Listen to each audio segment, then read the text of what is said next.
Makhluk itu tidak bisa mengubahnya sama sekali, dan masalah qada tidak akan dipertanyakan serta dimintai pertanggungjawaban oleh Allah di masyar kelak, dan tidak dapat diubah dan telah dipertanggungjawabkan sejak zaman azali. Bila dimutlakan maka memuat makna qadar, dan sebaliknya istilah qadar bila dimutlakan maka memuat makna qada. Akan tetapi bila dikatakan qada-qadar maka ada perbedaan di antara keduanya. Hal ini banyak terjadi di bahasa Arab. Satu kata dapat bermakna yang luas ketika sendirian dan punya makna khusus bila disatukan atau dikumpulkan. Sebagai contoh dapat dikatakan bila keduanya bersatu maka berbeda, dan bila keduanya dipisah maka bersatu. Maka kata qada dan qadar termasuk dalam kondisi seperti itu. Artinya apabila kata qada dipisahkan dari kata qadar maka memuat qadar, dan sebaliknya kata qadar bila dipisahkan dari kata qada maka memuat makna qada. Akan tetapi ketika dikumpulkan kata qada bermakna sesuatu yang ditetapkan Allah pada makhluknya, baik berupa penciptaan, peniadaan maupun perubahannya.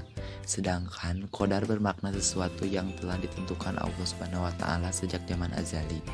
Inilah perbedaan antara kedua istilah tersebut. Maka qadar ada lebih dahulu kemudian disusul dengan qada. Yakni beriman bahwasanya Allah itu mengetahui apa-apa yang telah terjadi dan yang akan terjadi, menentukan dan menuliskan dalam Lauhul Mahfuz, dan bahwasanya segala sesuatu yang terjadi baik maupun buruk, kafir, iman, taat, maksiat itu telah dikehendaki, ditentukan dan diciptakannya, dan bahwasanya Allah itu mencintai ketaatan dan membenci kemaksiatan. Sedangkan hamba Allah itu mempunyai kekuasaan, kehendak, dan kemampuan memilih terhadap pekerjaan yang mengantar mereka pada ketaatan atau maksiat. Akan tetapi semua itu mengikuti kemauan dan kehendak Allah. Berbeda dengan pendapat golongan Jabariyah yang mengatakan bahwa manusia terpaksa dengan pekerjaannya, tidak memiliki pilihan dan kemampuan. Sebaiknya golongan Qadariyah mengatakan bahwasanya hamba itu memiliki kemauan yang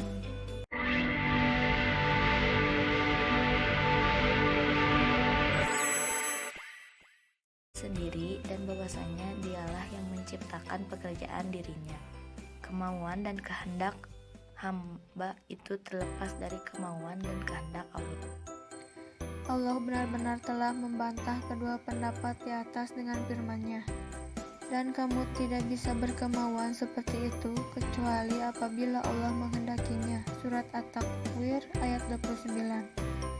Dengan ayat ini Allah menetapkan adanya kehendak bagi setiap hamba sebagai banyahan terhadap Jabariyah yang ekstrim, bahkan menjadikannya sesuai dengan kehendak Allah. Hal ini merupakan bantahan atas golongan Qadariyah. Dan beriman kepada takdir dapat menimbulkan sikap sabar sewaktu seseorang hamba menghadapi cobaan, dan menjauhkannya dari segala perbuatan dosa dan hal-hal yang tidak terpuji. Bahkan dapat mendorong orang tersebut untuk giat bekerja dan menjauhkan dirinya dari sikap lemah, takut, dan pemalas.